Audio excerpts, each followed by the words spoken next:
यार ये कर रहे हैं, साथ में लिटिगेशन भी कर रहे हैं, साथ में प्रिपरेशन भी कर रहे हैं, तो आई शुड ट्राई। तो मैंने भी ये डिसाइड किया कि I should give it try. उस टाइम पे मेरा एक फ्रेंड था, मतलब he was preparing for judicial services from Rahul IAS, he was staying in Mukherjee Nagar. तो जब मेरे अंदर ये खुद से आया कि मुझे भी कुछ करना चाहिए, तो after my court hours when I was practising in Tis Hazari, I used to travel to his flat. And हम वहाँ पे शाम के टाइम साथ में बैठ के आईसीपीसी पढ़ते थे, फिर उसके बाद फिर हम वापस अपने मतलब वापस में फ्लैट जाता था, फिर मॉर्निंग में फिर कोर्ट। तो एक वो सीक्वेंस चलता रहा कि हाँ, फिर मतलब एक टच था कि हाँ चलो एक ट्राई दे रहे हैं, let's I am giving it a try. फिर इवेंचुअली ये हुआ कि मैं फिर मुखर्जी नगर में खुद शिफ्ट हो गया उसके साथ। And I have seen him personally कि उसको कैसे पढ़ाई करता था, कैसे वो तैयारी करता था। तो mean while he got selected in MP judiciary. And yes, and his result was a truly a motivational factor for me. Like I was very inspired from him, and in fact he was very helpful for me कि उसने मुझे बोला कि यार अगर करना है तो फिर ढंग से करो, मतलब जॉब के साथ साथ अगर आप लिटिगेशन के साथ साथ करना चाह रहे हो तो फिर दो नाव में पैर नहीं रखा जाता है। तो earlier what I was doing कि मैं मॉर्निंग में कोर्ट जाता था, फिर लाइब्रेरी में बैठ के पढ़ता था, फिर इवनिंग में मैं उसके साथ, वो मुझे मतलब गाइडेंस देता था, वो मैं उससे पढ़ता था। फिर उसके बाद ये हुआ कि मैंने फिर डिसाइड किया कि let's give it a full time preparation. फिर मैंने जॉब क्विट कर दी, I quit my litigation as well, I stop going into court.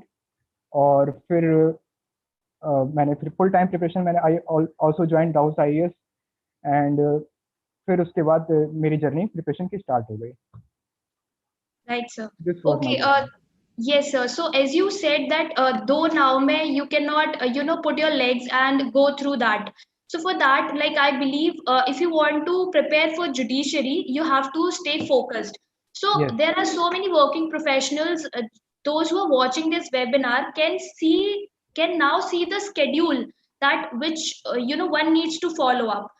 So let's start with the technical point of view. Like, what was your preparation journey? So let's start this particular thing step by step. For example, okay, how you prepared for the for the mains, and followed by the interview.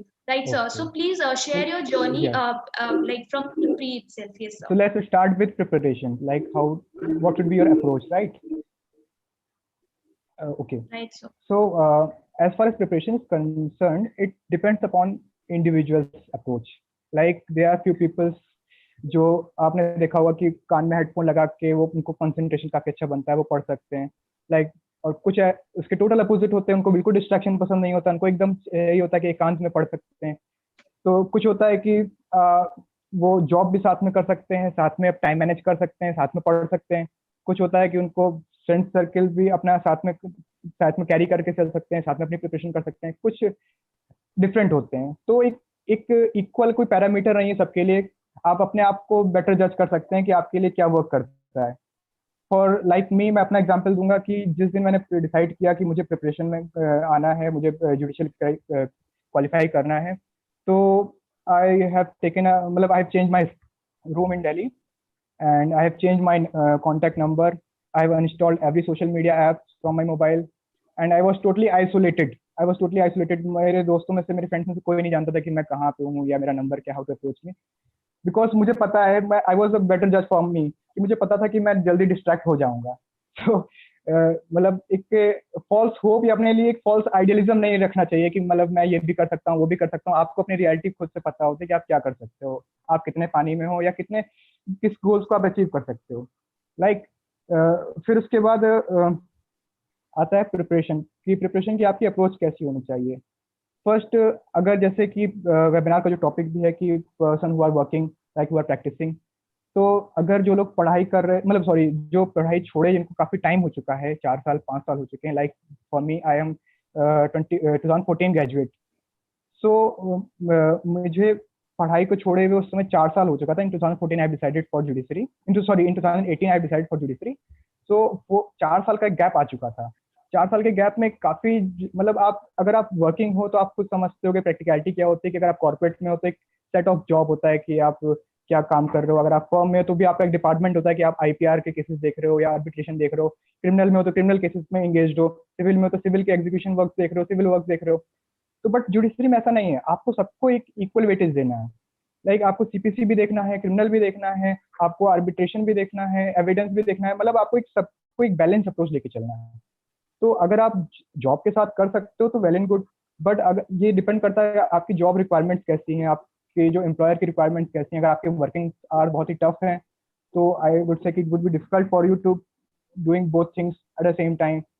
अगर आपके working hours थोड़ी flexible हैं, like court work है, आपके senior जो हैं, आप जिस चैम्बर में ज्वाइन किया है वो भी थोड़ा सा लिबरल हैं आपके अप्रोच को, मतलब अगर आपकी प्रिपरेशन को लेकर, मोस्टली लॉयर्स होते हैं। मतलब if you are saying, if you tell them कि आप प्रिपरेशन कर रहे हो तो आपके सीनियर विल सपोर्ट यू कि ओके बेटा आप प्री लंच आओ, केसेस देख लो, पोस्ट लंच आप घर चले जाना, या आप चैम्बर में बैठे रहो, आप अपनी पढ़ाई करो। तो इस तरह से it is you who have to manage this thing, कि आपको डिसाइड करना है कि आपको पढ़ाई कैसे करनी है। आप कोर्ट में जाते हो, मेनली मैटर्स मॉर्निंग में प्री लंच तक निपट जाते हैं। पोस्ट लंच में कुछ केसेस होते हैं तो वो आप उसमें से अपने सीनियर से बात कर लो कि सर मुझे अपनी पढ़ाई करनी है, कभी अर्जेंट कुछ केस हुआ तो मुझे कॉल कर लीजिए आप, अदरवाइज आप कोर्ट में बैठिए या आप उनके चैम्बर में बैठ के पढ़ाई करिए, या फिर आप बाहर की लाइब्रेरीज होती हैं, वहाँ पे एक्सीलेंट मटेरियल होता है, आप उसको रेफर कर सकते हो पढ़ने के लिए। तो ऐसे भी लोग हैं जो प्रैक्टिस करते रहते हैं, साथ साथ अपने अपने टाइम को मैनेज करके चलते हैं और प्रॉपर स्ट्रेटजी के साथ एग्जाम को क्वालिफाई करते हैं। तो ये मतलब ये इंडिविजुअल अप्रोच होता है कि आपको कैसे करना है। और जो मैंने अभी पहले बात बोली कि आपको पढ़ाई को छोड़े हुए 4-5 साल हो चुके हैं, तो फिर आपको एक जीरो से स्टार्ट करना पड़ता है। आप जो आपने एलएलबी में किया है वो सब आप भूल चुके होते हैं। फर्स्ट ऑफ ऑल कि लॉ कॉलेजेस भी हमारे यहाँ डिफरेंट टाइप्स के होते हैं, some are from state university, some are from central university, some are from NLUs and some from private universities. हर जगह पढ़ाई का पैटर्न भी अलग अलग होता है। तो यू कैंट से कि एक student from one student from a NLU or a good central university, he can only qualify. It's not like that. Even a student who जो एक भी दिन कॉलेज ना गया हो, जिसने कभी बैरक नहीं देखी है, वो भी अगर डिसाइड कर ले अपने लिए, अपने आप में ट्रूथफुल रहे और हार्ड वर्किंग रहे, तो वो भी निकाल सकता है exam. It's not a rocket science. तो यस, तो आपको डिसाइड करना है कि आपकी मतलब आपका कैसे आपको अप्रोच स्ट्रेटेजाइज करना है। लाइक फॉर मी, मैंने अपने आप को डिसाइड किया था 2018 में कि मुझे अपने आप को 2 साल देने हैं। मेरा एक सेट गोल था कि मैं 2 साल में मुझे एग्जाम क्वालिफाई करना है any how, like for 1 year. तो 1 साल तक मुझे अपने डिसाइड किया था कि मैं एक सब्जेक्ट को कंप्लीट करूंगा, और एक नेक्स्ट ईयर अनदर ईयर रखा था मैंने कि वेरियस एग्जाम्स में अपियर होने के लिए। तो आप अननेसेसरी और अनरियलिस्टिक गोल्स मत बनाओ कि नहीं एग्जाम आने वाला है, अभी 3 महीने 5 महीने हैं तो मुझे निकालना ही है। लाइक एक रेस आपने बचपन में सुना होगा कि स्टोरी सुनी होगी, घोड़े वो सॉरी कछुए और खरगोश की रेस। तो it's better to be late than never, right. अगर आप एक अच्छे अप्रोच से चलोगे, एक स्ट्रेटजी के थ्रू चलोगे तो आपको सक्सेस मिलेगी, you will always get a success. तो मेरा गोल यही था, मेरा प्रिपरेशन का स्ट्रेटजी यही थी कि मेरी 1 साल मुझे था कि सब्जेक्ट्स को इंडिविजुअली प्रिपेयर करना है बहुत ही स्ट्रांगली, क्योंकि 4 साल एक काफी बड़ा पीरियड होता है कि आपको काफी आप सब कुछ भूल चुके होते हैं मैक्सिमम। आप जिस वर्क में एंगेज हो तो आपको सिर्फ एक उस एरिया की नॉलेज रहती है। तो this was my journey and believe me, जब by the time I completed my last subject, in fact IPC was left, and I appeared in very first exam and I cleared it, and that was the Jharkhand exam. तो yes, तो ऐसा नहीं है कि मतलब आपको like मैंने 2018 से स्टार्ट किया था, तो वहाँ पे एक फेस आया था आफ्टर सितंबर की various exams are coming. Like सितंबर में एमपी आया, नवंबर में बिहार आया, फिर दिसंबर में यूपी, हरियाणा, दिल्ली, एमपी, राजस्थान। तो इतने सारे एग्जाम्स थे। तो अब इसमें क्या होता है कि स्टूडेंट्स जो है थोड़ा सा पैनिक कर जाते हैं, उनको लगता है कि इतने गुड नंबर ऑफ सीट्स आ रही हैं तो कहीं हमारे यहाँ से छूट ना जाए। तो let's start doing previous year papers, let's start doing MCQs, lots and lots of MCQs. और गलती क्या की आपने कि आपने अपने सब्जेक्ट कभी कंप्लीट नहीं किए। अब आपने मान लीजिए यूपी के लिए फोकस किया, यूपी के लिए आप लग गए, आपने अपनी पढ़ाई को साइड में कर दिया, आपका जो डेली रूटीन है आपने उसको साइडलाइन कर दिया। तो आप पढ़ते रहोगे, फिर आपको यूपी मान लो नहीं हुआ, फिर एमपी में आएगा, एमपी में नहीं हुआ, तो आपको कभी वो एक आइडियल स्टेज आ ही नहीं पाएगी कि योर सब्जेक्ट्स आर कंप्लीटेड और आप now you are ready for exams. तो आपको एक टाइम तो देना ही पड़ेगा, आपको अपने सब्जेक्ट्स कंप्लीट करने पड़ेंगे first of all, then you are ready for appearing any exams. Right, sir. Okay, so as you said, you need to have a detailed approach as well as Yes. the time management one needs to start with. Right, sir. So as I asked you this question, sir, please share your strategy about the preliminary exam. Like for example, like have you appeared for any other judiciary as well? Yes, yes. Meanwhile, when I was preparing my subjects, completing my subjects, I appeared in every single exams. I will always suggest everyone, every Right, aspirant, like अगर आपका syllabus complete नहीं हुआ है, अगर आपका subject complete नहीं हुआ है, तब भी आप एग्जाम में अपियर हुई है। भले ही मैं ये नहीं कह रहा हूँ कि आप तैयारी करके जाओ, आपकी तैयारी नहीं है, नो डजंट मैटर, आप एग्जाम्स देने जाओ, आपको एक आइडिया मिलता है, आपको एक अप्रोच मिलता है कि आपको कैसे। कई बार अब क्या होता है, अगर आप फर्स्ट टाइम अपियर होगे तो आपसे कई सारी ह्यूमन ह्यूमन मिस्टेक्स होंगी। आपको एमसीक्यू फिल करना है, आप ऊपर नीचे गलत फिल कर दोगे, कई बार आपको आते हुए आंसर्स गलत हो जाएंगे, आप डू नॉट को पढ़ नहीं पाओगे, नॉट लिखा है कहीं पे उसको स्किप कर दोगे। तो ये सब चीजें होती हैं। कई बार एमसीक्यू सॉल्व करने के अपने अपने अप्रोच होते हैं, तो डिडक्शन मेथड्स होते हैं, तो वो सब आपको प्रैक्टिस से ही आएगा। सो आई वुड ऑलवेज सजेस्ट कि आप जब भी तैयारी कर रहे हो, अगर आपकी तैयारी नहीं भी है, कोई एग्जाम्स आए, आप प्रिपेयर करो, उसके लिए तैयारी मत करो। टाइम वेस्ट, मतलब वो आप अपने नॉर्मल रूटीन से उसको डिस्ट्रैक्ट मत करो। आप ठीक है, एग्जाम आया, उसके एक हफ्ते पहले थोड़ा सा देख लो और आप एग्जाम देने जाओ, उसके लौट के आके फिर अपना डेली रूटीन को फॉलो करते रहो। और आपका right, बाय द टाइम जब आपका पूरा सिलेबस कंप्लीट हो जाएगा, तो जो भी नेक्स्ट एग्जाम आएगा आप you will clear it. right, sir. Okay, since you have cleared the Jharkhand Judicial Services, so let's start with its technicalities. Like, what was your approach for preliminary examination? As we have seen, there are so many students who get confused. First of all, about the states, what to choose, right? So, please tell us about that also. Ki what should be the ideal approach of choosing the state, right? And what should yes, be the yes, strategy of cracking the preliminary examination? Okay. As far Yes. As choosing the state is concerned, it depends upon individual, क्योंकि कुछ लोगों की preference होती है कि उनको home state ही चाहिए, कुछ लोगों Right. की प्रेफरेंस होती है कि उनको दिल्ली चाहिए, कुछ लोगों की प्रेफरेंस होती है उनको हरियाणा चाहिए। राइट, तो ये एक इंडिविजुअल अप्रोच है। और as far as judicial exams are concern, so I would say कि there are basically two patterns which are followed by many states like Delhi, Haryana, and Himachal. Their approach is moreover practical. And as far as Rajasthan, MP, UP, Jharkhand, Bihar, यहाँ पे theoretical approach होती है, आपको to the point questions भी आते हैं, कई बार practical questions भी होंगे, बट मिक्स्ड अप्रोच रहेगी। बट दोनों की स्ट्रेटजीज भी डिफरेंट डिफरेंट हैं। अगर आप दिल्ली के लिए या हरियाणा के लिए हिमाचल की तैयारी कर रहे हो तो उसकी अप्रोच आपकी डिफरेंट रहेगी, इसके लिए आप कर रहे हो तो इसकी अप्रोच डिफरेंट रहेगी। But any how both the approach आपको पढ़ना तो पड़ेगा ही, सिलेबस कंप्लीट करना पड़ेगा।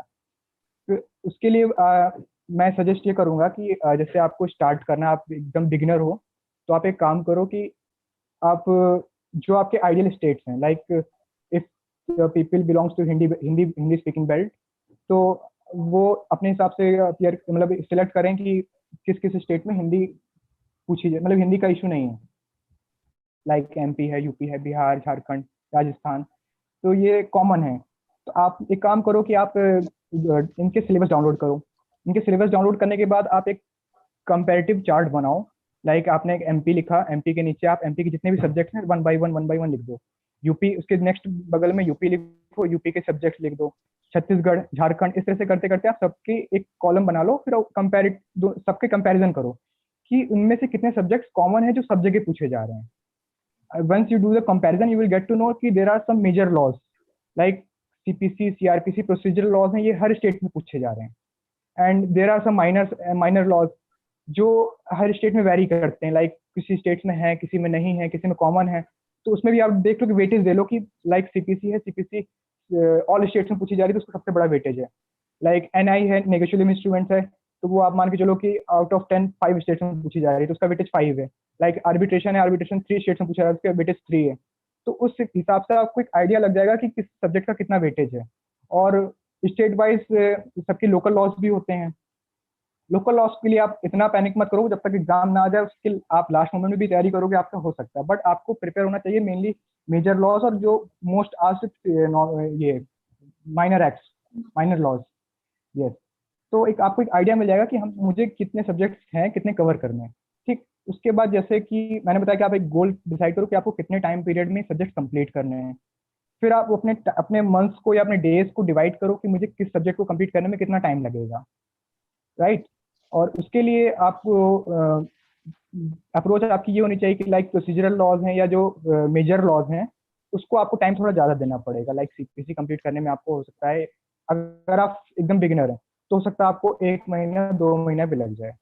अगर आप बिगिनर हैं तो आपको टाइम लगेगा, क्योंकि आप फर्स्ट टाइम आप पढ़ रहे हो, आपको कॉलेज छोड़े इतना टाइम हो चुका है, तो आपको टाइम लगेगा, बट आपको उससे इट डजेंट मैटर आपका टाइम जा रहा है, आपको साथ साथ अपना पढ़ते रहना है। उसके बाद जो माइनर एक्ट्स हैं, माइनर एक्ट को आप थोड़ा कंपैरेटिवली कम टाइम दो, like 1 week, like 3 days, 2 days, if act is so minor.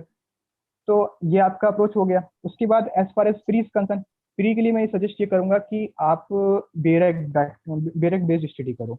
Like आपको बेरेक्ट पे सेक्शंस आपके टिप्स पे होने चाहिए कि किस सेक्शन में क्या दिया है, और प्लस उसके बाद आप एक काम करो कि जैसे बेरेक्ट है तो बेरेक्ट में आप हाइलाइटर्स का यूज करो, स्टिकीज लगा लो कि इंपॉर्टेंट पार्ट है यहाँ पे जो सेक्शन है उसमें आप स्टिकी नोट्स लगा लो।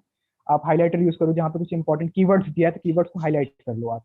और उसी मान लीजिए कोई इंपॉर्टेंट सेक्शन आप पढ़ रहे हो तो उसके साइड में आप लिख लो कि इसका इंटरलिंकेज कहाँ से है या इंटरलिंकेज कहाँ है, कोई आउट मतलब अदर सब्जेक्ट से कोई इंटरलिंकेज है तो उसका वो आप बगल में एक हिंट लिख लो आप। या कोई इसका लैंडमार्क केस है तो लैंडमार्क केस भी आप साइड साइड बाय साइड लिख लो। तो इससे क्या होगा ना, आपकी बेरेक्ट आपकी शॉर्ट नोट बन जाएगा। आप एक मतलब लास्ट मोमेंट स्टडी के लिए आप बेरेक्ट पलट लो, आप उसको पढ़ते जाओ। तो आपकी एमसी मतलब सॉरी प्री के लिए यही स्ट्रेटजी होती है कि आपकी बेरेक्ट आपकी थॉरो होनी चाहिए।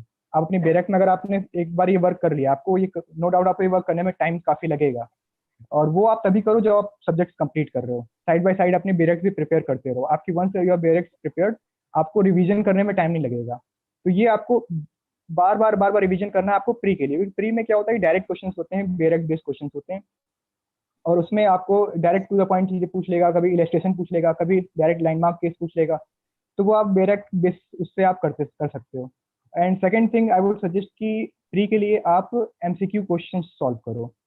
एज मतलब आप जितने ज़्यादा से ज़्यादा एमसीक्यूज कर सकते हो, आप उतने ज़्यादा से ज़्यादा एमसीक्यूज करो। आप प्रीवियस ईयर पेपर की बुक ले लो, मार्केट में आती है, वो ले लो, आप उससे आप एमसीक्यूज सॉल्व करो। मार्केट में एक एमसीक्यू की सीट्स आती है, मतलब मुखर्जी नगर में मिलती है, आपकी सिटी में भी मिलती होंगी।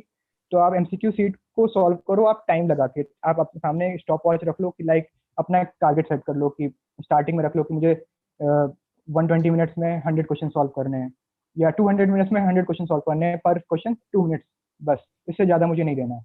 फिर धीरे धीरे इसको और कम करते जाओ, फिर लास्ट में करो कि 100 मिनट्स में 100 क्वेश्चन। आपकी स्पीड स्पीड और आपकी quality both will increase eventually. जितनी आप प्रैक्टिस करोगे तो आपकी स्पीड भी बढ़ेगी और आपकी एक्यूरेसी भी बढ़ेगी, आपको एक अप्रोच पता चलेगा कैसे करना है। तो जब आप एग्जाम हॉल में अपीयर होगे तो आपको ये प्रेशर हैंडल काफी अच्छे से आप हैंडल कर लोगे, कि you are used to it. Right. So this is the Right. Strategy for pre. Please tell. Right, sir. As you said that those who haven't started, मतलब जिन लोगों का लॉ छूट चुका है, जिन लोगों ने नहीं स्टार्ट किया है, तो as you said, you have to start with the bare acts, and by reading it and by understanding its interpretation and everything, you can start your preparation. Nowadays in judiciary, it's a trend that if you wanted to start with the preparation, you have to start it with mains preparation.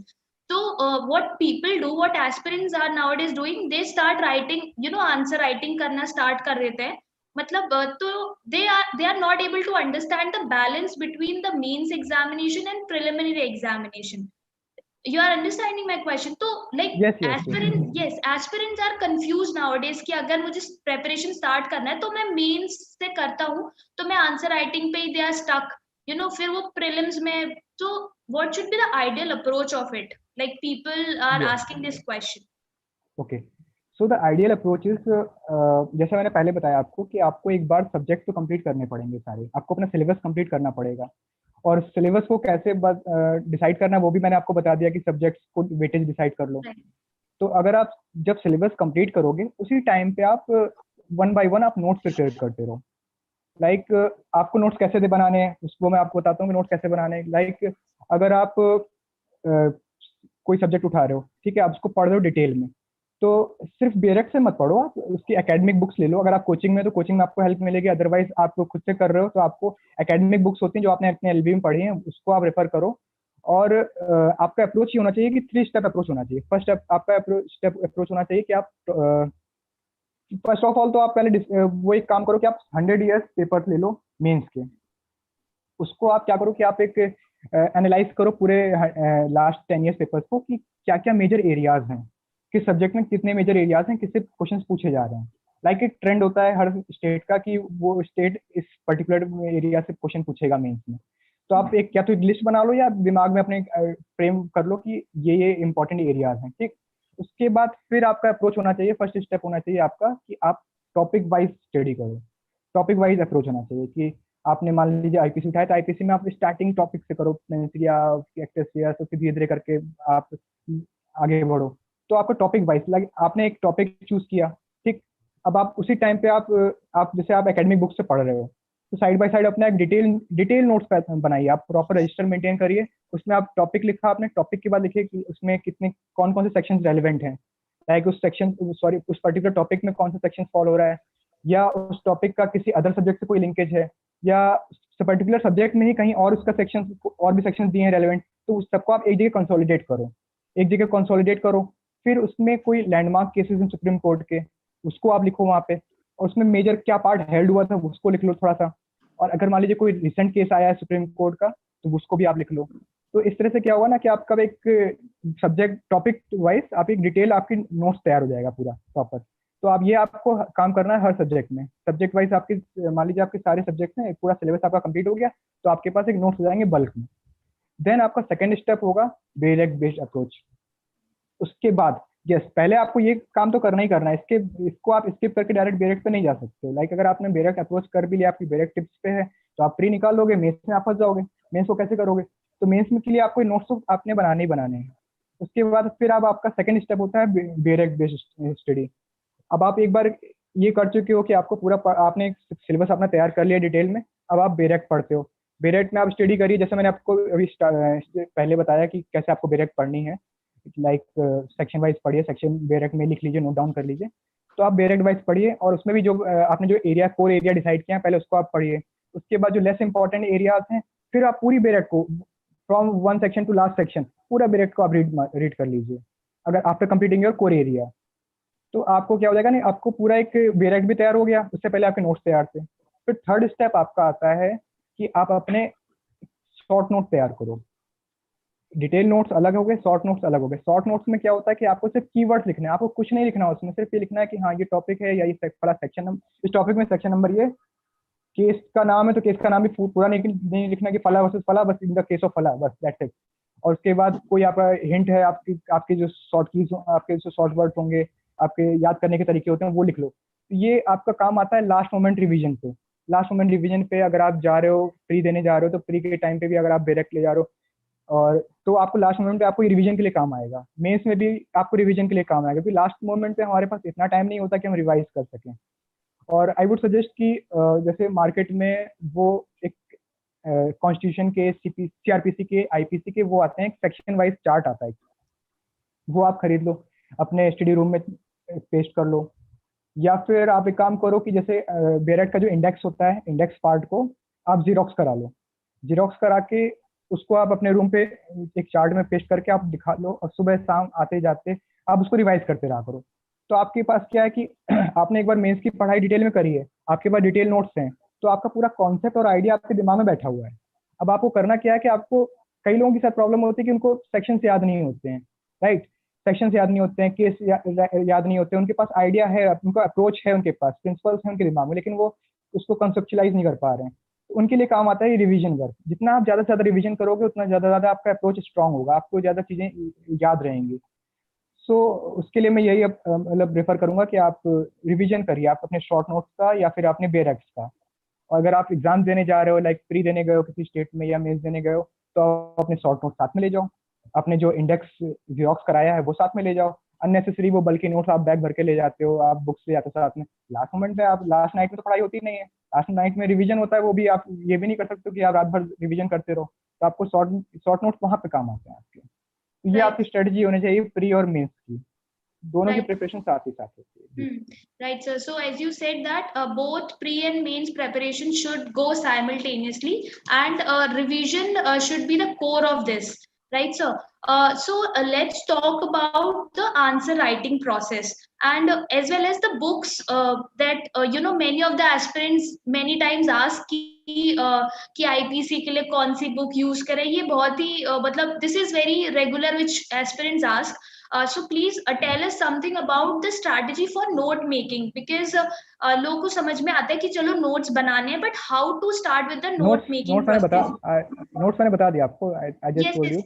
Yes. So like the Answer thing writing, is, right? Answer writing, yes. Yes. Answer writing along with the preparation कि उसको हम कैसे mug up करें, since you have said कि आप case law के नाम लिख लीजिए and last time पे you have to revise, तो कितना हम लोग को devote our time for the answer writing process. Yes, sir.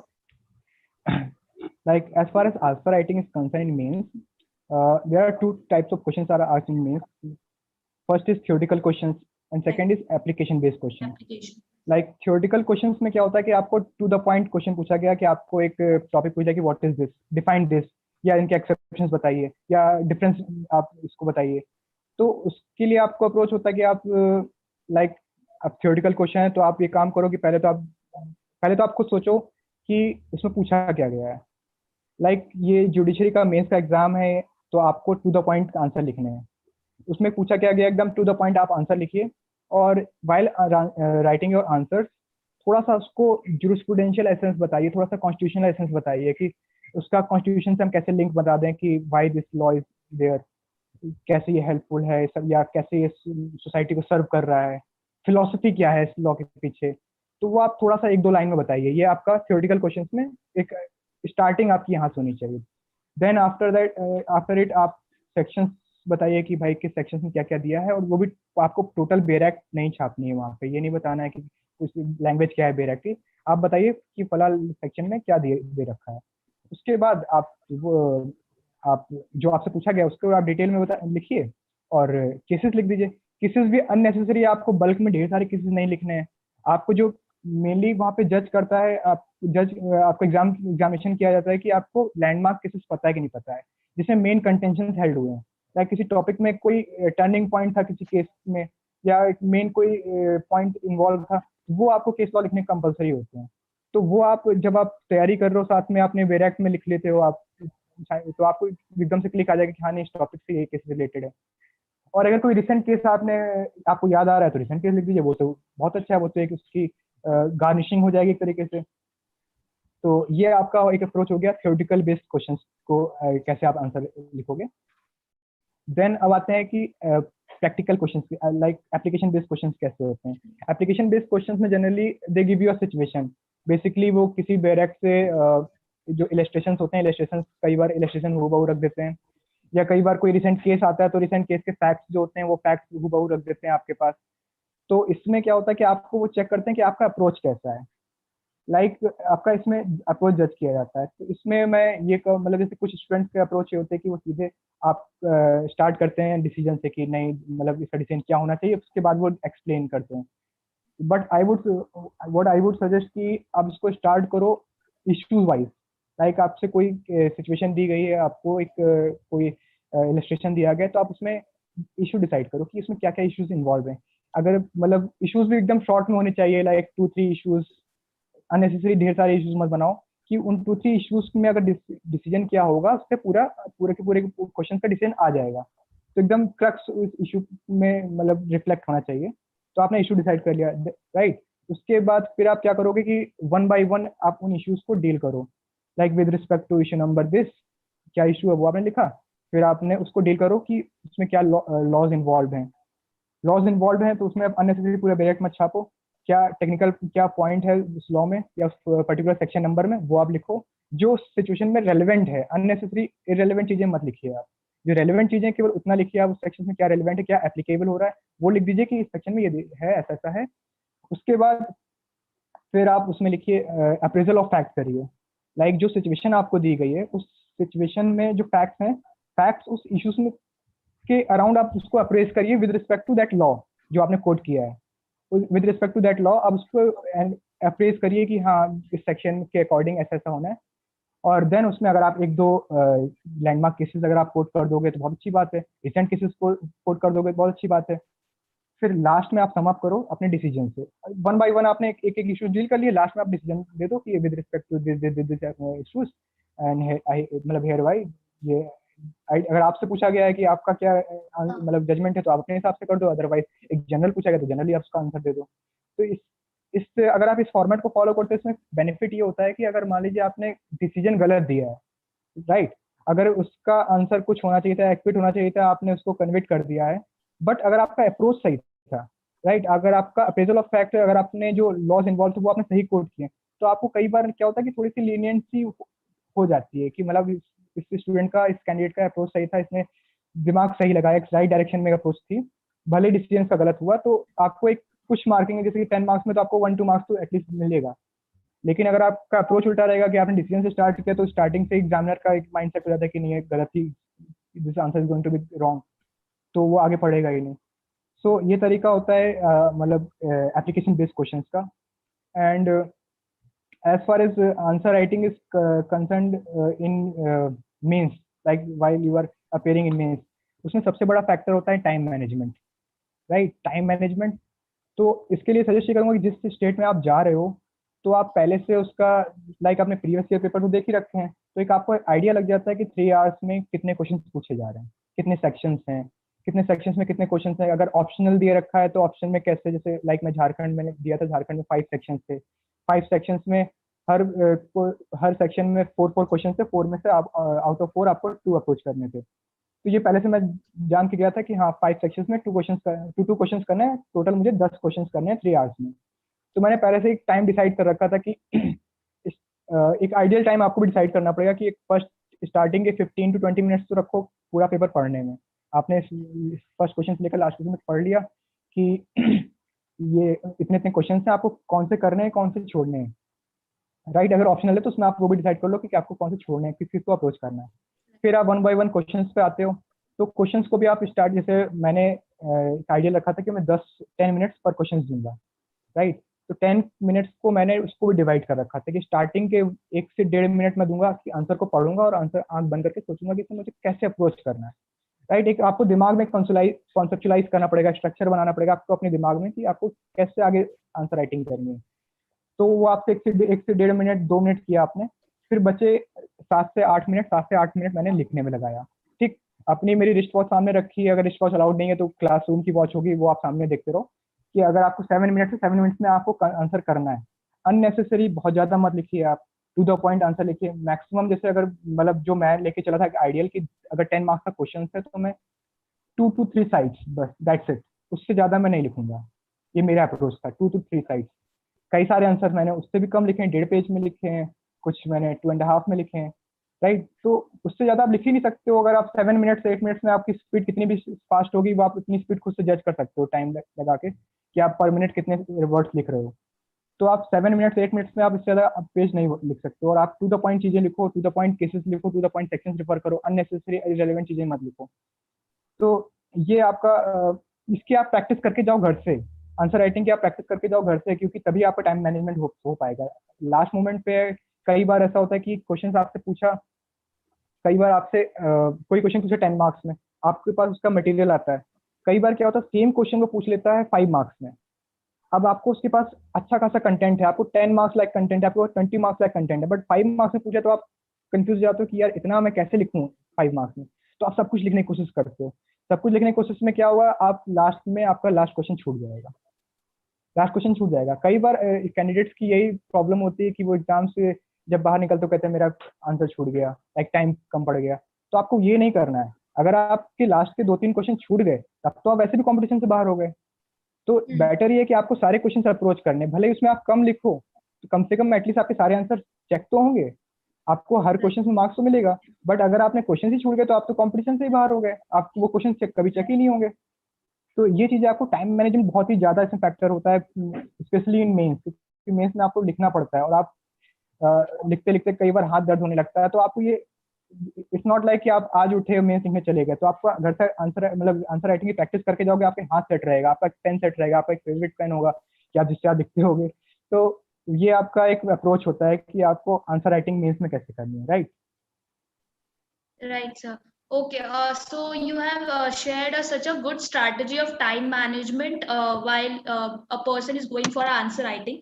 So, sir, as you said, there are case laws that aspirant needs to learn, and that should be related to landmark only. Like landmark cases होते हैं which aspirant needs to learn, right? Yes. But sir, ऐसी भी कई बार problems आती है, like we have seen in prelims as well, कि कुछ case laws के फैक्ट्स पे ही वो एमसीक्यूज बना देते हैं. For example there is a some situation in a case, तो उसी के बेसिस पे वो क्वेश्चन बना के पूछ लेते हैं कि इनमें से कौन से केस लॉ में इट वाज हेल्ड.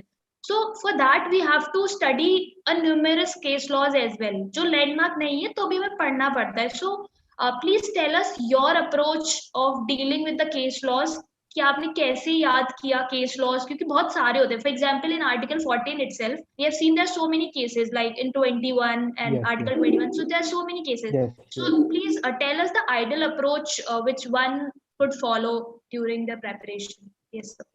लाइक जब आप अपना सिलेबस आप अपना कंप्लीट कर रहे होते हो तो उसी टाइम पे एक आपको आइडिया लग जाता है. अगर आप कोचिंग से हो तो आपको कोचिंग वाले बता देते हैं, अगर आप सीनियर्स से हेल्प ले रहे हो सीनियर्स बता देते हैं आपको कि इंपॉर्टेंट केसेस क्या है. अदरवाइज आप खुद से भी प्रिपरेशन कर रहे हो तो आपके एकेडमिक बुक्स में भी केसेस दिए रहते हैं.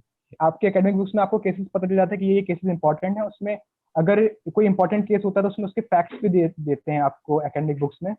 और अगर आपको उससे सेटिस्फाइड नहीं हो तो आप उसको सर्च कर लो, मनुपात्रा में सर्च कर लो, एसएससी ऑनलाइन में सर्च कर लो. अदरवाइज आप गूगल में आप सर्च कर सकते हो, आपको एक उसकी क्रक्स मिल जाएगा आपको कि इस केस में बेसिकली हेल्ड क्या हुआ था. आपको केस के फैक्ट्स नहीं पढ़ने होते हैं, आपको उसमें पढ़ना होता है कि उसका कंटेंशन क्या था, मेनली रेशियो डिसेंडाई क्या था. तो वो चीज आपको करनी पड़ती है, राइट. लाइक आप जो आपने पूछा अभी, वो बेसिकली इस तरह के क्वेश्चंस पूछे जाते हैं दिल्ली में, हरियाणा में, हिमाचल में. वो आपको सीधे आपको केस के फैक्ट दे देंगे या किसी केस की सिचुएशन दे देंगे और आपको लास्ट में आंसर पूछना होगा. एमसीक्यूज में 4 ऑप्शंस होंगे. तो वो आपको तभी आएगा जब आप केस को भी साथ साथ पढ़ते रहोगे. तो while preparing your subjects you have to also go with the case laws as well. Right, sir. Okay, so there's this question that is coming, and this question is asked by Divya. She's asking that if she's working as a corporate lawyer and there is no scope of litigation or something, so how can she go about preparing for the judicial services, as there no environment of litigation and everything. So yeah, and there's another question that is asked by her only, that she cannot quit her job because there's some financial reasons, insecurities and everything. So yeah, please tell us and give some good advice to her. Yeah. Right.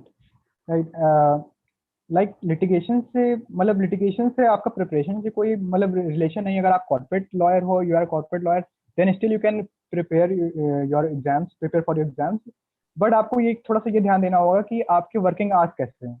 Like अगर आपके working hours बहुत ही ज्यादा exhausted हैं, आपको time ही नहीं मिल रहा, तो how can you take your time for preparation, right. अगर आपके वर्किंग आवर्स थोड़े से लिबरल हैं, like you talk to your seniors कि मुझे प्रिपरेशन करनी है, आई हैव टू स्टडी. तो अगर आप वो थोड़ा सा लीनियंसी आपको दे रहे हैं, या फिर नहीं है तो भी आप ऑफिस में लंच आवर्स में, ब्रेक आवर्स में आते जाते टाइम, मेट्रो में है, कम्यूट कर रहे हो, बस में हो, कैब में हो, आप तब पढ़ लो. लाइक आप घर गए तो आप एक रेगुलर आपको एक रूटीन फॉलो करना पड़ेगा. लाइक आपको एक अपना एक मी टाइम जो होता है वो आपको निकालना पड़ेगा फॉर योर स्टडीज, राइट. अगर आपको एग्जाम्स क्वालिफाई करना है तो आपको एक मेनली एक तो ये होगा कि आपको एक डेली रूटीन है. Like I would suggest कि for a working professional at least 3 to 4 hours daily study, right. 3 to 4 hours आपको निकालने ही पड़ेंगे. उसमें आप सिर्फ पढ़ रहे हो तो सिर्फ पढ़ रहे हो, आपको फिर no friends, no calls, no family, no job. अगर आप जॉब कर रहे हो ठीक है, आप जॉब करो, 9 to 6, 9 to 7 की जॉब होगी आपकी. आप घर आ रहे हो शाम को, रात में पढ़ाई करो, आप लेट नाइट स्टडी करो, राइट. अगर आप रात में नहीं पढ़ सकते हो, आप अर्ली मॉर्निंग उठो, सुबह 4 बजे 5 बजे उठो, फर्स्ट पढ़ाई करो, देन ऑफिस जाओ. तो it is you who have to manage it, right. अगर आप डेली 3-4 आवर्स भी करोगे, 1 by 1 आपके एक सब्जेक्ट कंप्लीट हो जाएंगे, तो एक टाइम ऐसा एक आइडियल सिचुएशन आ जाएगी कि you are strong, you are confident enough, like you can appear in any exams. But अगर आप स्टार्ट ही नहीं करोगे, या फिर अगर आपका अप्रोच वो रहेगा शॉर्टकट वाला कि भाई मैं एमसीक्यू लास्ट मोमेंट पे लगा के चली जाती हूँ तो हो जाएगा, तो उसमें आपके प्री निकल जाएगा नो डाउट, लेकिन आप फिर मेंस में फंस जाओगे. तो मेरी रिक्वेस्ट यही है मिस दिव्या से कि आप अपने टाइम को, ऑफिस आवर्स को मैनेज करिए, like talk to your seniors if they can help you. If not, then you have to manage your own. Like आप घर पे पढ़ाई करो, थोड़ा सा एक इन्वायरमेंट अपने, या तो रात में जब सब सो जाते हैं तब पढ़ो. Like we have heard this sort of stories in many success stories. Like UPSC में कितने सारे हमने स्टडीज पढ़ी, मतलब स्टोरीज सुन रखी होंगी कि किसी ने जॉब करते हुए निकाल लिया, किसी ने कुछ करते हुए निकाल लिया, राइट? तो यू आर ब्लेस्ड इनफ कि you are into a corporate job. Right. Okay. I guess Divya has got her answer. As all aspirant needs to balance their approach Yes. towards preparation. So sir, could you please tell some standard books of the subjects aspirants are asking? As we have seen that there is some standard book for IPC, CRPC. Could you please tell us a list which one can Okay. follow up? Okay, yes, I have prepared a list for you guys. Like, if you are preparing, then I would not suggest you any big or detailed book, like sort of commentary sort of thing, because you are into preparation, right? You are not into research work. You are not doing a detailed thesis, preparing a thesis, right? So आपका approach वो होना चाहिए कि आप सिर्फ उन books को refer करो जिससे आपका aim fulfill हो रहा है, जिससे आपको एक आइडियाज क्लियर हो रहे हैं, कॉन्सेप्ट्स क्लियर हो रहे हैं, राइट? आपको प्री क्वालिफाई करना है, मेंस के आंसर लिखने, तो आप जो बुक्स आपके लिए सफिशिएंट है उसको आप फॉलो करो. तो for this I would suggest कि आप अपने एकेडमिक्स बुक्स के साथ ही जाओ जो आपने एलएलबी में पढ़ी हैं, जो आपने लॉ के अपने during your loss you have referred. अगर आपके पास बुक्स आपने तब खरीदी थी तो आपके पास होंगी, अदरवाइज नहीं खरीदी तो आप खरीद लो. अगर आप सेल्फ स्टडी कर रहे हो तो उसके लिए जनरली लाइक सीपीसी है तो सीपीसी के लिए टकवानी वी ऑल हैव रेफर्ड. ठीक है, हम सब ने सीपीसी में टकवानी रेफर करी है, तो दैट इज सफिशिएंट. सीआरपीसी है, सीआरपीसी के लिए केलकर है, आईपीसी एसएन मिश्रा, एविडेंस हो गया, एविडेंस है बट्टू कलाल है या रतन लाल धीरज लाल है, राइट? और कॉन्ट्रैक्ट में अवतार सिंह हो गए.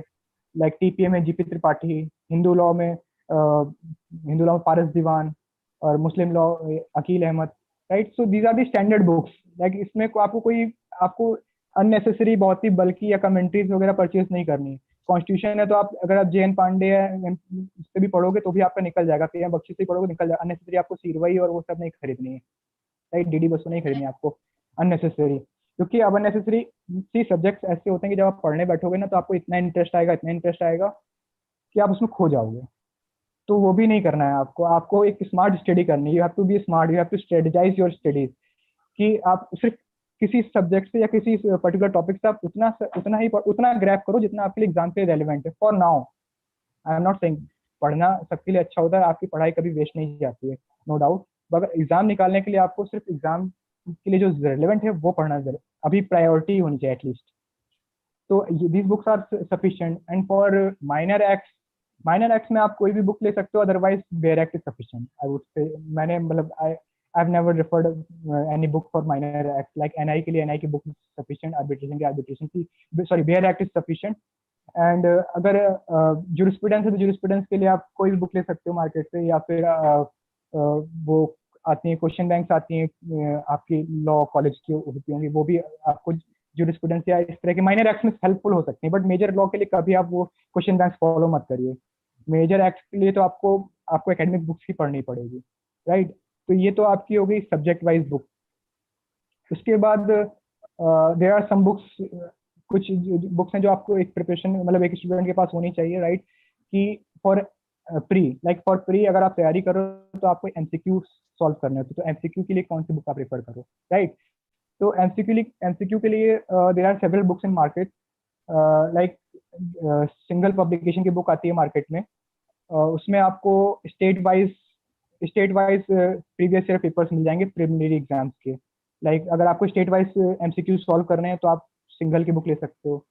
लाइक अगर आप यूनिवर्सल की बुक आती है, परीक्षा मंथन की बुक आती है, उसमें आपको टॉपिक वाइज दे रखा है, टॉपिक वाइज एमसीक्यूज दे रखे हैं. तो अगर आपको वैसे सॉल्व करना है तो आप परीक्षा मंथन या यूनिवर्सल की बुक आप रेफर कर सकते हो. क्योंकि लाइक ये एक स्टैंडर्ड फॉर्मेट होता है कि अगर आपने एक सब्जेक्ट कंप्लीट किया, उस सब्जेक्ट के आप एमसीक्यू सॉल्व कर लो. उससे अगर आपका पूरा सिलेबस कंप्लीट हो गया तो आप प्रीवियस ईयर पेपर सॉल्व कर लो, राइट? और सेम इसी पैटर्न में आपको मेंस की भी बुक्स आती है, प्रीवियस ईयर पेपर्स की. But never go for guide. Market में गाइड्स भी आती हैं डिफरेंट पब्लिकेशंस की जो सॉल्व अनसॉल्व बोथ होती हैं. वो रेफर मत करिए, आप अनसॉल्व लीजिए, unsolved is sufficient, because do not follow their model answers. Like answer आप वही फॉलो करिए जो मैंने अभी आपको बताया है, उसी तरीके से आप करिए। अननेसेसरी जो गाइड में दे रखा है वो बहुत ही बल्क में, बहुत ही ज्यादा वो होता है, आप वो बुक्स की कोई छाप देते हैं, रीआइटरेट कर देते हैं, वो आप इससे बेटर आप बुक्स पढ़ लो। तो better to go for unsolved only, right. और लाइक फॉर जीके जीएस के लिए आप, यस, जीके जीएस के लिए आप ल्यूसेंट पढ़ सकते हो। लाइक ल्यूसेंट की बुक आती है, वो आपको लिए फ्री में एक कंबाइंड बुक आती है ल्यूसेंट की, वो आपको फ्री के लिए बहुत ही ज़्यादा हेल्पफुल होती है। और एक वो आती है, एक पब्लिकेशन है घटना चक्र, राइट। घटना चक्र की सब्जेक्ट वाइज एक आती है, लाइक पॉलिटी का एक अलग सब्जेक्ट की बुक आती है, हिस्ट्री की आती है, इस तरह से साइंस एंड टेक की डिफरेंट डिफरेंट सब्जेक्ट। अगर आप you are appearing for UP and Bihar, तो गो फॉर दीज बुक्स। कि अगर आप इंडिविजुअल सब्जेक्ट वाइज की बुक ले लो, आपने उसके एमसीक्यूज भी उसमें होते हैं, उसमें टॉपिक वाइज भी स्टडी, मतलब टॉपिक वाइज एक्सप्लेन किया होता है, तो आप उससे कर सकते हो। और और करंट अफेयर्स के लिए आप डेली न्यूज़पेपर फॉलो करो, whichever newspaper you like the Hindu या Indian Express, and you can also refer Pratiyogita Darpan for it, for current affairs, and these are the books, right? These are the sufficient, Right, I sir. think. Okay. Yes, yes. You has given us a detailed detailed books which one could refer. So, sir, as per your journey, yes, sir. Sorry. Yes, sir. As far as this preparation is concerned, there was this interview also, right, sir? So, could Yes, you yes, please share your uh, yes, sir. yes, yes, sir. Shall we continue? Yeah, yeah, Okay, so I was asking about your interview journey. So, sir, please tell us about your interview process and how you prepared for that. And do you have any good experience having like when you went for the interview and everything? So, yeah, sir, please. yeah. As far as interview is concerned, like interview is basically about personality test, right? Right. तो personality कब आएगी? जब आप confident होंगे। और confident आप कब होगे? जब आपको अपने सब्जेक्ट, आपका सिलेबस तैयार होगा, राइट। फर्स्ट ऑफ ऑल तो आपका जो सिलेबस है उस पर्टिकुलर स्टेट का, वो आप पढ़ के जाओ, राइट। और उसके बाद आप कुछ एरियाज हैं लाइक कॉन्स्टिट्यूशन, अगर आपके स्टेट में कॉन्स्टिट्यूशन पूछा जा रहा है तो वेल एंड गुड, वो तो आपने पढ़ ही लिया होगा। लाइक मेरे झारखंड में कॉन्स्टिट्यूशन नहीं था, बट कॉन्स्टिट्यूशन एक ऐसा सब्जेक्ट है जो आपको हर स्टेट में पूछा जाएगा, इंटरव्यू में तो खासकर। It's a favourite area for the interviewers, for the board. तो आपको कॉन्स्टिट्यूशन पढ़ के जाना है। और any recent development in law, कोई नया एक्ट आया है, कोई बिल पास हुआ है राज्यसभा में, लोकसभा में, वो आप पढ़ के जाओ। कोई मेजर डेवलपमेंट हुई सुप्रीम कोर्ट में, कोई रिसेंट केस आया है, कोई लैंडमार्क कुछ केस आया, तो वो आप पढ़ के जाओ। और अगर आप जिस स्टेट से बिलोंग करते हो, अगर आप आउट ऑफ स्टेट कहीं इंटरव्यू देने जा रहे हो, तो आप अपने स्टेट के बारे में पूरी हिस्ट्री, अपने सिटी के बारे में पूरी हिस्ट्री, अपने कॉलेज के बारे में एक आइडिया लेके जाओ। और अगर आप जिस स्टेट में जा रहे हो तो वहाँ का भी थोड़ा ज्योग्राफिकल और हिस्टोरिकल बैकग्राउंड आपके दिमाग में होना चाहिए। और कुछ स्टैंडर्ड क्वेश्चंस होते हैं कि why do you want to join this state. अगर आपका सिलेक्शन हो जाएगा तो आप इसको क्विट कर दोगे या नहीं कर दोगे, तो आपको इसके लिए आइडियल आंसर आप सोच के जाओ। तो उसके लिए आप घर पे आप एक मॉडल क्वेश्चन आप लिख लो रजिस्टर में, और आप एक मिरर के सामने खुद से सेल्फ प्रैक्टिस करो कि किस आंसर पे आपको कैसे वो मतलब कैसे अप्रोच करना है आपको। तो ऐसे आप इंटरव्यू के क्वेश्चंस की प्रिपरेशन कर सकते हो घर पे, राइट। उसके बाद आप थोड़ा सा, since it's a personality test, तो आप थोड़ा सा अपने कम्युनिकेशन पे थोड़ा सा वर्क करो।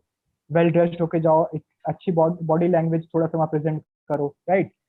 If they are asking you some questions, you are not able to reply, then apologise them. और if they are helping you तो थैंक्स देम, थोड़ा सा ग्रेटिट्यूड शो करो उनको। तो these are the thing, these are the etiquettes जिससे आपकी personality को जज किया जाता है, right. And as far as my interview is concern, तो उसमें मेरे से क्या क्या क्वेश्चंस पूछे गए थे, तो I have prepared a list for you guys. Like they have asked my academic background, what is my academic background, and they have asked me about Lucknow, since I belong to Lucknow, right. They have asked me my earlier job, my experience, what was I doing since 2014, and then they came to law sections. They have asked me what is 24th amendment, what is Keshwananda Bharti case, and what is 106 evidence, right. Relevancy of 106 in last seen theory, and what are the yeah, rape victims testimony, what are the relevancy of rape victims testimony to convict an accused, right? And can her character be questioned during the trial? And then they ask me confessional statement of accused while giving information to police, right? What is custody, what is deemed custody. They've asked me Agnu Navishya case.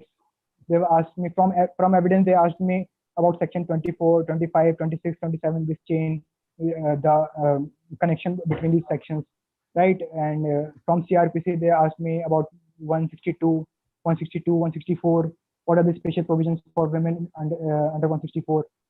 And from CPC, from IPC, they asked me voyeurism, what is voyeurism, stalking.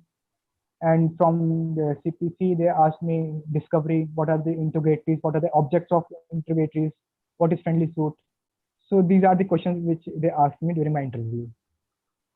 Right. So thank you so much for sharing such questions. And there's this another question that is coming from the participant, and they're asking about the your views about All India Judiciary. What's your views on that? Because as far as we know that so far we had a separate exam for separate state. Now our legislature is proposing this thing. So what's your views on that? Since Yes, sir. All India Judiciary is not yet, अभी कोई reality में हमारे पास सामने नहीं है, so we don't know the exact details of the exams.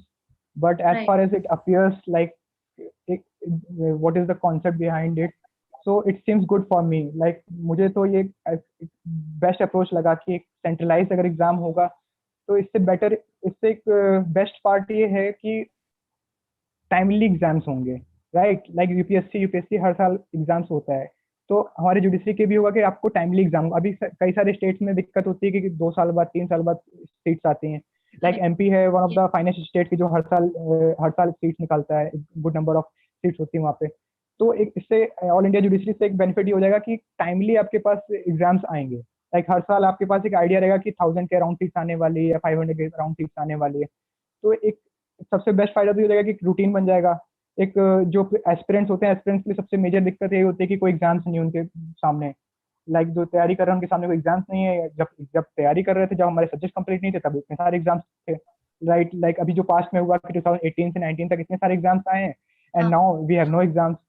तो ये चीज होगा कि अगर एक बार ऑल इंडिया जुडिशियल सर्विसेज आ गया तो इससे ये चीज चली जाएगी, राइट? और एक स्टैंडर्ड, एक यूनिफॉर्मिटी आ जाएगी सिलेबस में, और एक स्टैंडर्ड फॉर्मेट हो जाएगा कि अभी दिक्कत ये होती है कि हर स्टेट का अलग पैटर्न होता है। लाइक दिल्ली का अलग पैटर्न है, यूपी का अलग पैटर्न है, तो आपको एक डिफरेंट स्ट्रेटजी, हर स्टेट के लिए एक डिफरेंट स्ट्रेटजी आपको बनानी पड़ती है। तो एक ऑल इंडिया जुडिशियल के लिए आप यूनिवर्सल आपकी स्ट्रेटजी है, आपको एक पता है कितनी सीट्स आने वाली है, आप तैयारी करो। So that's, I think it's good for aspirants. Right. So yeah, as you said that every year we'll get the vacancies, and that will be a good opportunity for the aspirants. Right. So, sir, regarding exam and preparation, could you please tell us something about how to prepare for the local laws, as well as what sort of role that is played by a language paper, as we have seen that every state had their language paper as well. So, what is the weightage of that, as aspirants are asking how to prepare for the local paper as well as the language? Like Question as far paper. as Yes, sir. local laws is concerned, market में उसकी books आती हैं। आप जैसे आपने syllabus में देख लिया कि किसी स्टेट में 3 लोकल लॉज हैं, 4 लोकल लॉज हैं। लाइक झारखंड में सिर्फ 1 लोकल एक्ट था, रेंट एक्ट था। तो आप मार्केट से उनकी बेरक ले लो, अदरवाइज नहीं अवेलेबल नहीं है तो आप उसको डाउनलोड कर लो, ऑनलाइन डाउनलोड कर लो। तो I think that is sufficient. आप डायरेक्ट बेरक से भी पढ़ सकते हो local laws. Like local law अगर आपने एक स्टेट का भी अगर आपने खुद से पढ़ लिया, तो कुछ एक्ट ऐसे लैंड रिफॉर्म वगैरह, रेंट एक्ट वगैरह ऐसे हो गए हैं कि ये हर स्टेट के मोर ओवर सेम होते हैं, कॉन्सेप्ट सेम होते हैं, बस सेक्शन डिफरेंट हो जाते हैं। अगर आपने एक बार यूपी के लैंड लॉज और लैंड रिफॉर्म एक्ट या रेंट एक्ट अगर आपने पढ़ लिए, तो आप किसी भी स्टेट में अपियर होगे तो सबका कॉन्सेप्ट सब जगह सेम होगा। लाइक कॉन्सेप्ट सब जगह सेम होगा, बस सेक्शन नंबर थोड़ा सा डिफरेंट होंगे। तो उसके लिए आप एक काम ये करो कि आप एक स्टैंडर्ड कोई भी स्टेट का आप एक बार आपने तैयारी प्रिपेयर कर लिया लैंड लॉ, उसके बाद आप कोई स्टेट, मान लीजिए किसी स्टेट का नोटिफिकेशन आया, उसके आप 1 महीने पहले आपने उसकी बेरक डाउनलोड करी या मार्केट से ले ली, आप खुद से उसको सेल्फ स्टडी कर लो, शॉर्ट नोट्स प्रिपेयर कर लो। नोट्स वैसे बनाओ जैसे मैंने आपको बताए थे, नो मैटर आप बुक से पढ़ो कि बेरक से पढ़ो। तो आई थिंक लोकल लॉज के लिए bare acts are sufficient. And as far as language paper is concern, language paper do play a major role. Right, क्योंकि कई सारी स्टेट में इसका एक सेपरेट पेपर होता है, लाइक झारखंड में there were 4 papers, right, and one was language. तो अगर 3 पेपर 100 मार्क्स के हैं तो 100 मार्क्स का वेटेज था लैंग्वेज का भी, राइट। तो आप 1/4 मार्क्स अगर लैंग्वेज का वेटेज है तो आपको उसको भी आपको टाइम देना पड़ेगा, आपको एफर्ट्स देने पड़ेंगे, राइट। तो लैंग्वेज में दिक्कत ये होती है एक्चुअली कि most of the aspirants are from English background, तो उनकी हिंदी वीक होती है, right, and there are several aspirants who having Hindi background, उनकी इंग्लिश वीक होती है, राइट। तो दोनों के लिए कहीं ना कहीं लैंग्वेज में एक प्रॉब्लम होती है, तो आपको लैंग्वेज को साथ में लेके ही चलना पड़ेगा, राइट, क्योंकि कई बार ऐसा होता है कि एस्पिरेंट्स का लॉ पोर्शन जो होता है बहुत ही स्ट्रांग होता है and they are weak in language और वीक इन जीके जीएस, तो वो वहाँ पे थोड़ा सा पीछे रह जाते हैं, मार्क्स खा जाते हैं। तो आपको उसको भी स्ट्रांग लेके करना पड़ेगा। उसके लिए आई वुड सजेस्ट कि मार्केट में उसकी भी बुक्स हैं, राइट। जैसे अगर आपको इंग्लिश पढ़ना है तो इंग्लिश के लिए आप सिंगल पब्लिकेशन की बुक आती है, राइट, या अरिहंत की बुक आती है, तो आप उसको परचेज कर लो। या हिंदी पढ़ने के लिए राघव प्रकाश की बुक आती है मार्केट में, वो आप ले सकते हो। ऐसे राइटिंग के लिए भी बुक्स आती हैं, वो आप कर सकते हो।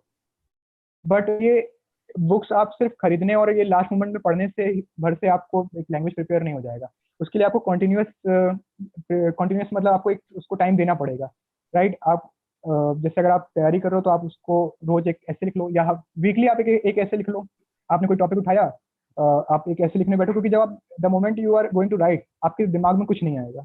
अगर आप डिस्कस कर रहे हो, आप मुझसे डिस्कस कर रहे हो, तो मैं आपको कई सारे पॉइंट्स दे दूंगा, बट अगर जब मैं लिखने बैठूंगा तो मेरे दिमाग में कुछ नहीं आएगा।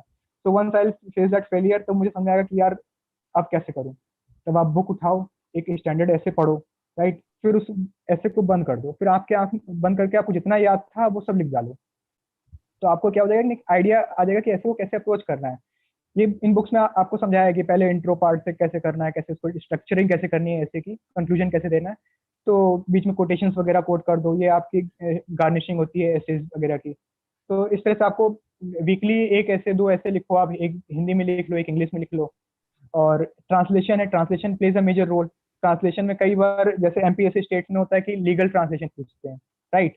लाइक झारखंड में नॉर्मल ट्रांसलेशन था कि आपको एक पैसेज दे दिया है, पैसेज को ट्रांसलेट इनटू हिंदी, तो there was nothing legal, short of words were involve. But MP में लीगल ट्रांसलेशन होता है, तो उसके लिए आपको डिगुलेट की वो बेरेक्स आती हैं, आप उसको रेफर कर सकते हो कि आपने इंग्लिश में पढ़ा, उसकी हिंदी भी देख ली। अदरवाइज आप उसकी भी प्रैक्टिस आपको करनी पड़ेगी, राइट। आप डेली या तो हिंदी, अगर आपकी हिंदी वीक है तो आप हिंदी न्यूज़पेपर रेफर करिए। अगर आपकी इंग्लिश वीक है तो आप इंग्लिश न्यूज़पेपर रेफर करिए।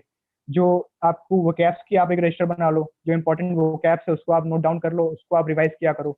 या जो लीगल टर्मिनोलॉजीज हैं, लीगल वर्ड्स हैं, उसकी वोकैबलरी एक लिस्ट बना लो, आप उसको आप बार बार रिवाइज करो। तो ये आपको प्रिपरेशन के साथ आपको धीरे धीरे आपकी कमांड इस पे over the on the translation और ऐसे दोनों पे आपकी कमांड डेवलप हो जाएगी। Right, sir. There's this last question, but not the least. There are so many questions that are coming up.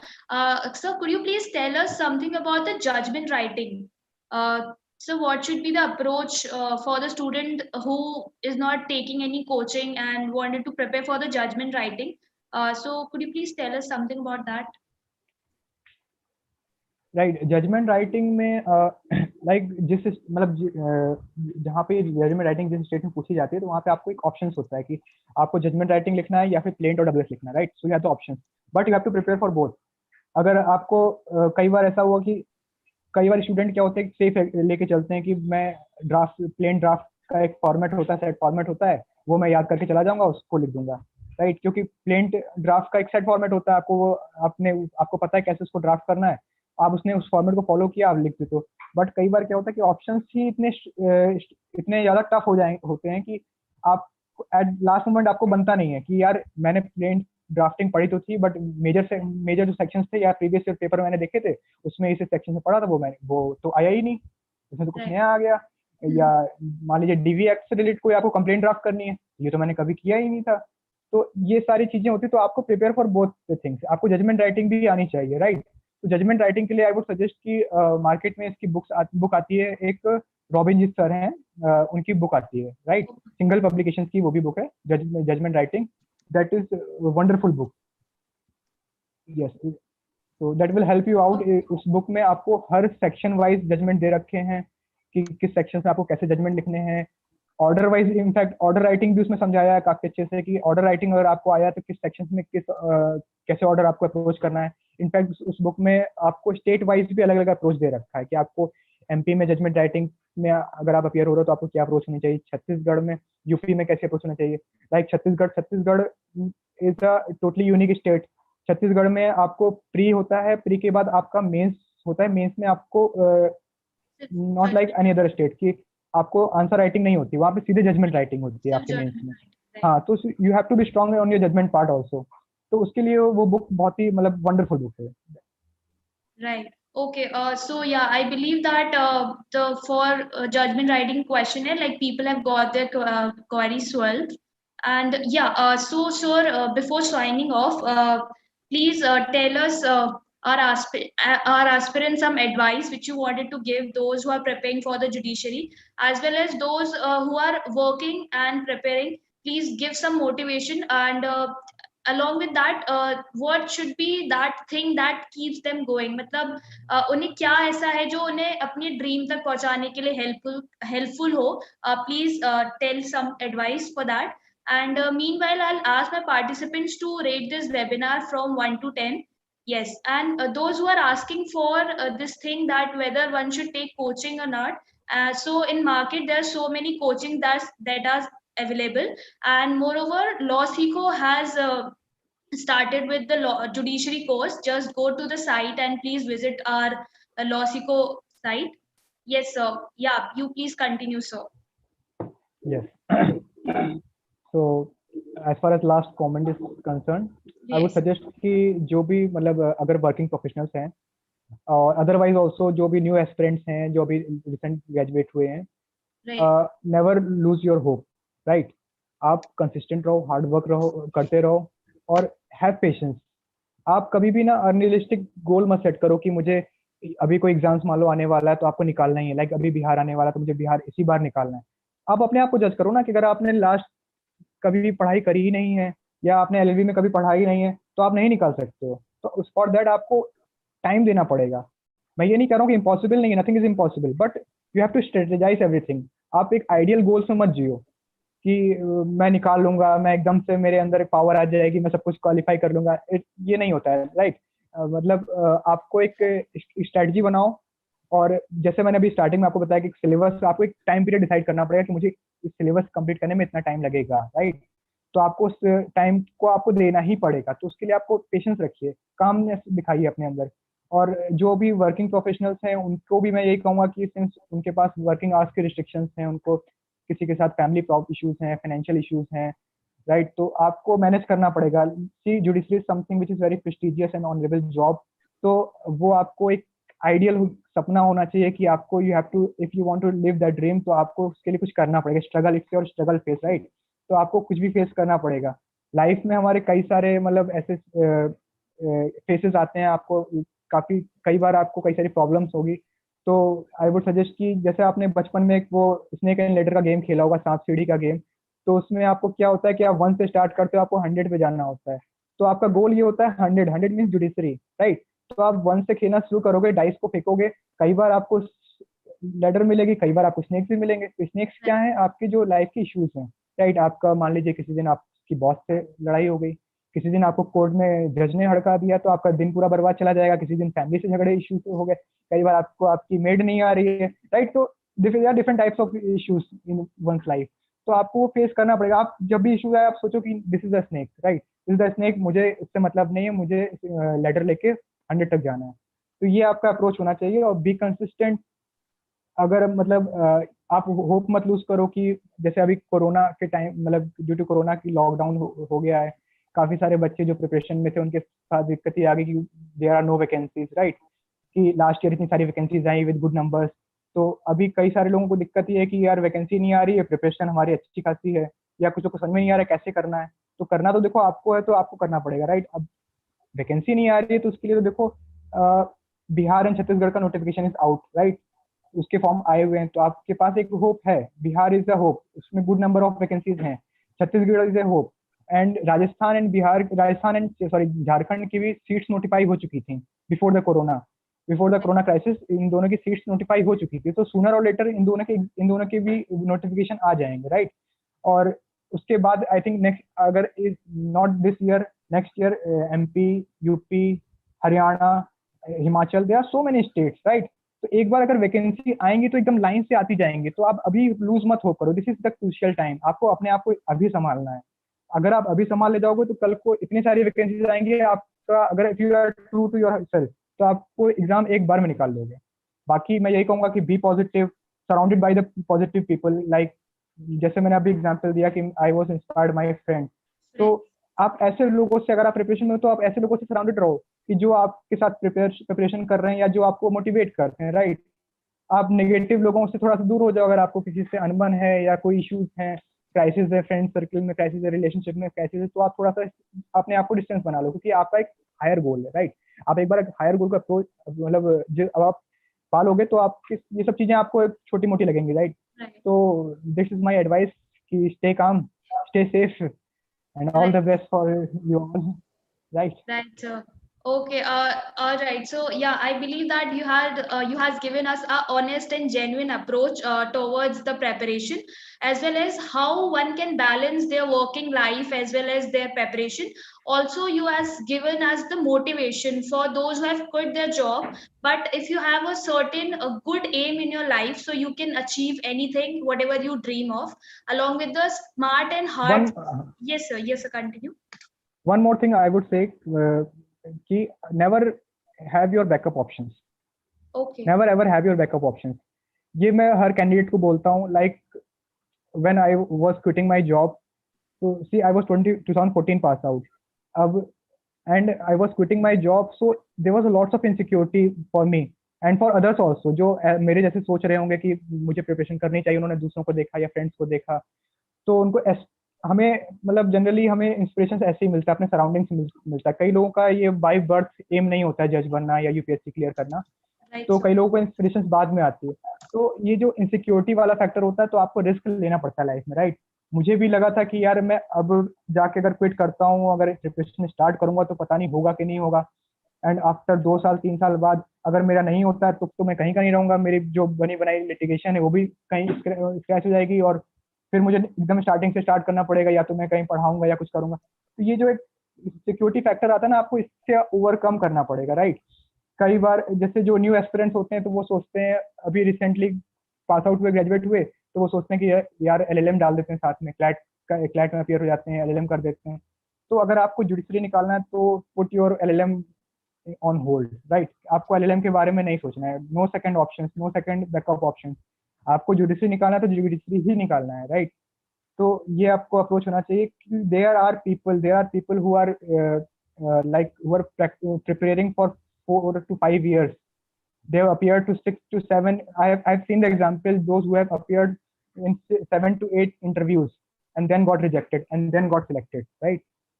So you are not special कि आपका एक एग्जाम में नहीं हुआ, आप डिसहार्टन हो गए तो आपने एकदम होप छोड़ दिया, या आपने बैकअप ऑप्शन देखने लग गए, कहीं LLM करने लग गए। तो if you want to do LLM, that's a wonderful option. If you want to go in academics or do research, do specialization, that's a wonderful option, no doubt.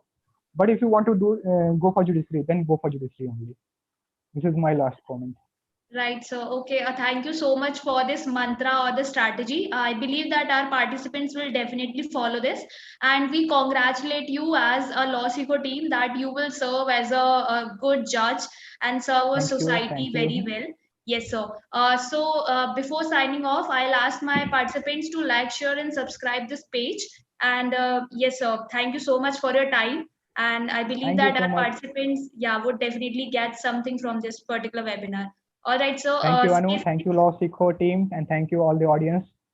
Yes, sir. Thank you, sir. Thank you. Okay.